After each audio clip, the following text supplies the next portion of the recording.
चक्षुरुन्मीलितं येन तस्मै श्री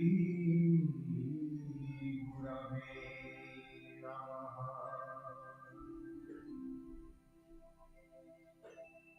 श्रीचैतन्य मनोभीष्टं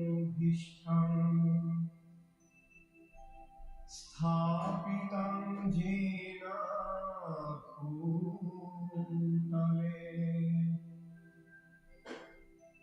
स्वयं रूप कदा ददाति स्वपदान्तिकम्।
Jaya Jaya Shri Chaitanya, Jaya Nityananda, Jaya Advaita Chandra, Jaya Gaura Bhakta, Jaya Jaya Shri Chaitanya, Jaya Nityananda, Jaya Advaita Chandra, Jaya Gaura Bhakta.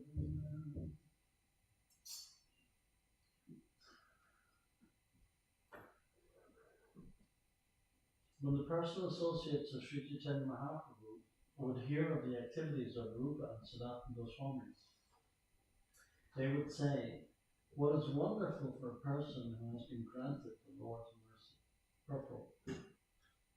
Sri Rupa Goswami and Sanatana Goswami had no fixed residence. They stayed beneath a tree for one day and wrote huge volumes of transcendental literature. They not only wrote books, but chanted, danced, discussed Krishna, and remembered Sri Chaitanya Mahaprabhu's pastimes. Thus, they executed devotional service. In Vrindavan, there are Pakita Sahajas who say that writing books or even touching books is taboo. For them, devotional service means being relieved from these activities. Whenever they are asked to hear a recitation of Vedic literature, they refuse, saying, "What business do we have reading or hearing transcendental literature?" They are meant for neophytes. They pose themselves as too elevated to exert energy for reading, writing, and hearing. However, pure devotees under the guidance of Srila Rupa Goswami reject this Sahaja philosophy. It is certainly not good to write literature for money or reputation, but to write books and publish them for the enlightenment of the general populace is real service to the Lord. That was Srila Bhaktisiddhanta Saraswati's opinion, and he specifically told his disciples to write books. He actually preferred to publish books rather than establish temples. Temple construction is meant for the general populace and neophyte devotees, but the business of advanced and empowered devotees is to write books, publish them, and distribute them widely.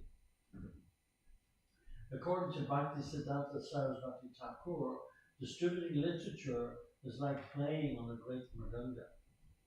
Consequently, we always request members of the International Society for Krishna Consciousness to publish as many books as possible and distribute them widely throughout the world. By thus following in the footsteps of Sri Rupa Goswami, one can become a Rupa Nuga devotee. Sri Rupa Goswami has personally spoken about the mercy of Sri Chaitanya Mahaprabhu in his auspicious introduction to his book Bhakti Rasamrita Sindhu. Although I am the lowest of men and have no knowledge, the inspiration to write translated literatures about devotional service has been mercifully bestowed upon me. Therefore, I am offering my obeisances at the lotus feet of Sri Chaitanya Mahaprabhu, the Supreme Personality of Godhead, who has given me the chance to write these books. For 10 days, Sri Chaitanya Mahaprabhu stayed at Praya and instructed Sri Rupa Goswami, empowering him with the necessary potency. Purport. This is a confirmation of the statement, Krishna Shakti Vina Nahi Tara Pravartana. Unless one is specifically empowered by the Supreme Personality of Godhead, he cannot spread the Krishna consciousness movement. An empowered devotee sees and feels himself to be the lowest of men, for he knows that whatever he does is due to the inspiration given by the Lord in the heart.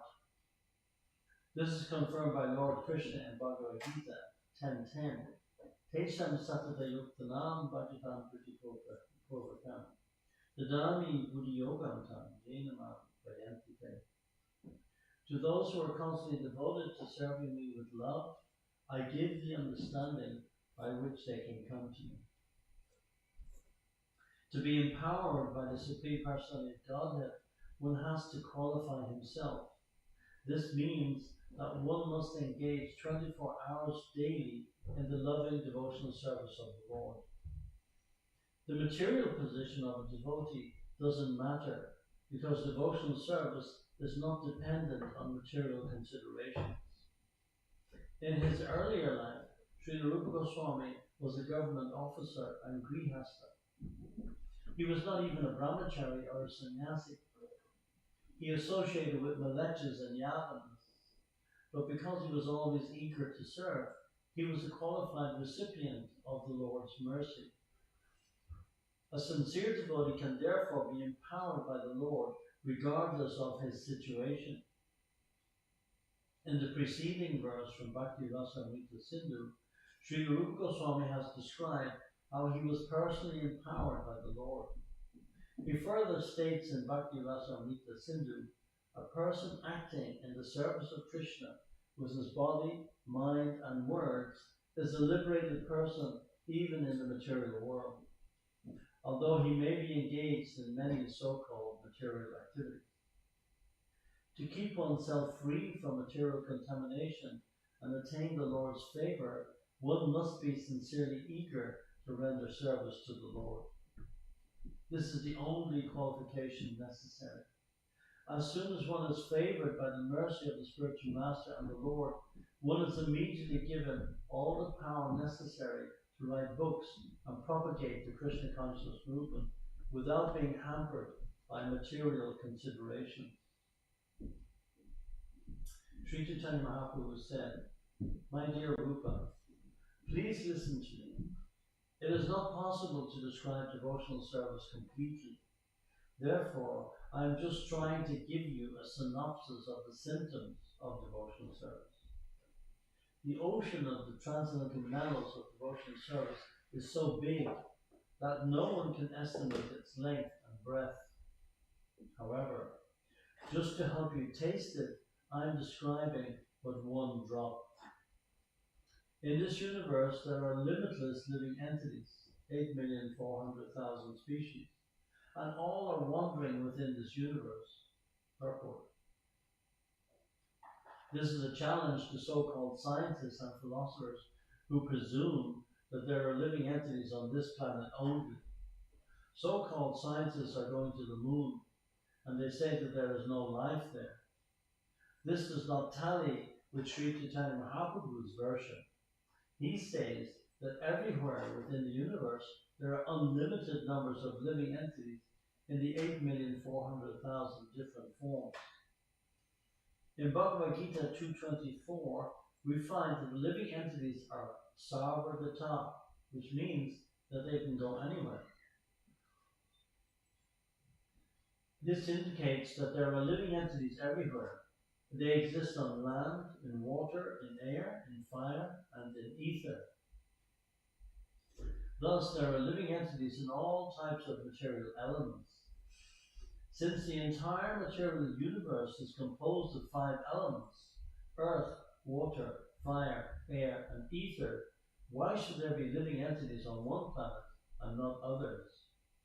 Such a foolish version can never be accepted by Vedic students. From the Vedic literatures, we understand that there are living entities on each and every planet, regardless of whether the planet is composed of earth, water, fire, or air. These living entities may not have the same forms that are found on this planet Earth, but they have different forms composed of different elements. Even on this earth, we can see that the forms of land animals are different from the forms of aquatics. According to the circumstance, living conditions differ, but undoubtedly there are living entities everywhere. Why should we deny the existence of living entities on this or that planet? Those who have claimed to have gone to the moon have not gone there, or else, with their imperfect vision, they cannot actually perceive the particular type of living entities there.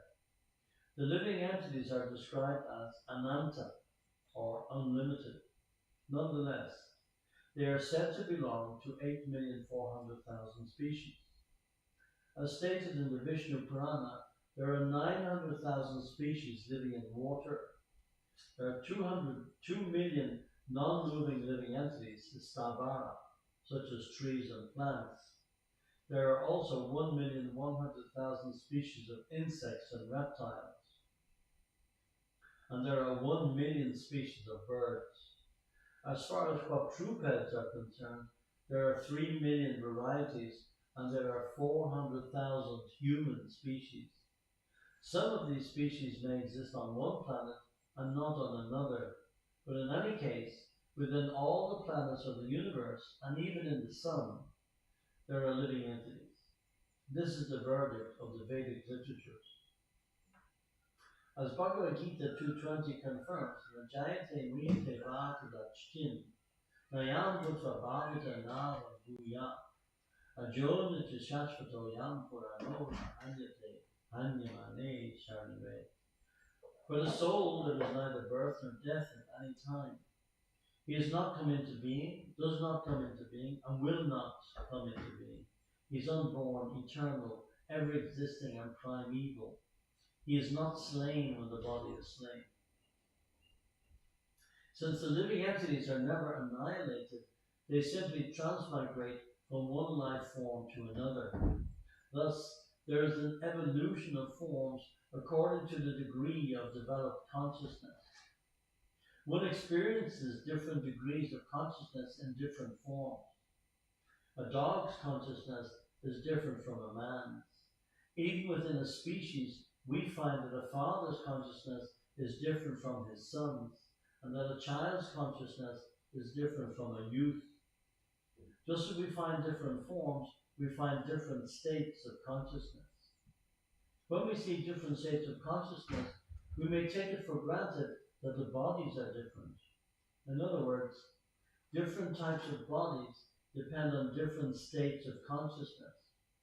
This is also confirmed in Bhagavad Gita 8.6. Yam yam vapi smaram bhavam yadyam tam te kalevaram tam tam evaiti konteya sadatad bhavavitaha. One's consciousness at the time of death determines one's type of body in the next life. This is the process of transmigration of the soul. A variety of bodies is already there. We change from one body to another in terms of our consciousness. The length and breadth of the living entity is described as 1/10,000th part of the tip of a hair. This is the original subtle nature of the living entity. If we divide the tip of a hair into 100 parts and then take one of these parts and divide it again into 100 parts, that very fine division is the size of but one of the numberless living entities. They are all chit kana, particles of spirit, not matter. Purport. This is quoted from the commentary on the portion of Srimad Bhagavatam, wherein the Vedas personified offer their obeisances unto the Supreme Personality of Godhead. Lord Krishna confirms this statement in Bhagavad Gita, Mamaivam so jiva loke, jiva bhuta sanatana. The living entities in this conditioned world are my eternal fragmental parts. Lord Sri Krishna personally identifies himself with the minute living entities. Lord Krishna is the Supreme Spirit, the Supersoul, and the living entities are his very minute parts and parcels. Of course, we cannot divide the tip of a hair into such fine particles, but spiritually, such small particles can exist. Spiritual strength is so powerful that a mere atomic portion of spirit can be the biggest brain in the material world. The same spiritual spark is within an ant and within the body of Brahma. According to his karma, material activities, the spiritual spark attains a certain type of body. Material activities are carried out in goodness, passion, and ignorance, or a combination of these. According to the mixture of the modes of material nature, the living entity is awarded a particular type of body. This is the conclusion.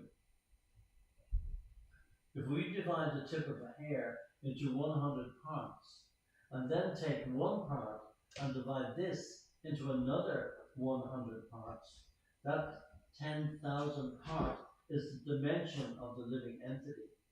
This is the verdict of the chief Vedic mantras. Purport. The first three padas of this verse from the Panchadasi Chitra Deepa are taken from the Svetasvatara Upanishad. Lord Krishna says, among minute particles, I am the living entity. Purport. The living entity is one with and different from the Supreme Personality of Godhead. As Spirit Soul, the living entity is one in quality with the Supreme Lord. However, the Supreme Lord is bigger than the biggest, and the living entity is the smallest of the small. This quotation is the third pada of a verse from Srimad Bhagavatam, 11th canto. O Lord, although the living entities who have accepted material bodies are spiritual and unlimited in number, if they are all pervading, there would be no question of their being under your control. If they are accepted, however, as particles of the eternally existing spiritual entity as part of you, who are the Supreme Spirit whole, we must conclude that they are always under your control. If the living entities are simply satisfied with being identical with you as spiritual particles, then they will be happy being controllers of so many things. The conclusion that the living entities and the Supreme Personality of Godhead are one and the same is a faulty conclusion. It is not a fact. Purport. This verse, which is also from Srimad Bhagavatam 10th canto, was spoken by the personified Vedas. The unlimited living entities can be divided into two divisions, those that can move and those that cannot move. Among living entities that can move, there are birds, aquatics, and animals. Purple. Sri Chaitanya Mahaprabhu is giving clear instructions on how the living entities live under different conditions. There are trees, plants, and stones that cannot move. But still, they must be considered living entities or spiritual sparks. The soul is present in bodies like those of trees, plants, and stones. They are all living entities. Among moving living entities, such as birds, aquatics, and animals, the same spiritual spark is there. As stated herein, there are living entities that can fly, swim, and walk. We must also conclude that there are living entities that can move within fire and ether. Living entities have different material bodies composed of earth, water, air, fire, and ether. The words Tara, Vajya mean within this universe. The entire material universe is composed of 5 material elements. It is not true that living entities reside only within this planet and not within others. Such a conclusion is completely contradictory to the Vedas. As stated in Bhagavad Gita 2.24, this individual soul is unbreakable and insoluble, and can be neither burned nor dried.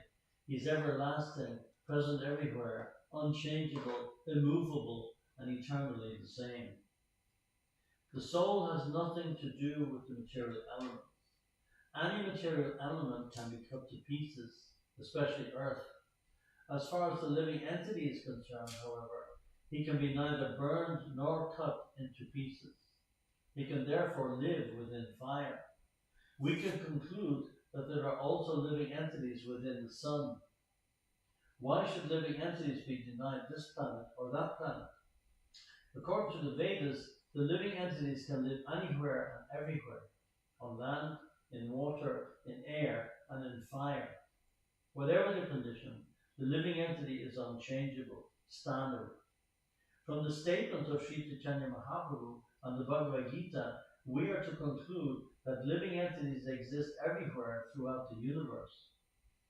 They are distributed as trees, plants, aquatics, birds, human beings, and so on. Although the living entities are known as human beings, are very small in quantity, that division may still be further subdivided. For there are many uncultured human beings like Malechas, Pulindas, Bodhas, and Shabaras. Among human beings, those who are followers of the Vedic principles are considered civilized. Among these, almost half simply give lip service while committing all kinds of sinful activities against these principles. Such people do not care for the regular principles. Purport. The word Veda means knowledge. Supreme knowledge consists of understanding the Supreme Personality of Godhead and our relationship with Him, and acting according to that relationship. Action in accordance with the Vedic principles is called religion. Religion means following the orders of the Supreme Personality of Godhead. The Vedic principles are the injunctions given by the Supreme Personality of Godhead. Aryans are civilized human beings who have been following the Vedic principles since time immemorial. No one can trace out the history of the Vedic principles set forth so that man might understand the Supreme Being. Literature or knowledge that seeks the Supreme Being can be accepted as a bona fide religious system. But there are many different types of religious systems according to the place, the disciples, and the people's capacity to understand. The highest type of religious system is described in Srimad Bhagavatam 126. Savaipamsam parodharmo yato bhaktir adokshajit. The highest form of religion is that by which one becomes fully conscious of the existence of God, including His form, name, qualities, pastimes, abode, and all pervasive features. When everything is completely known, that is the perfection of Vedic knowledge. The fulfillment of Vedic knowledge is systematic knowledge of the characteristics of God. This is confirmed by Lord Krishna in Bhagavad Gita 15:15. Vedas chashaver aham eva vedya. The aim of Vedic knowledge is to understand God. Therefore, those who are actually following Vedic knowledge and searching after God cannot commit sinful activities against the Supreme Lord's order.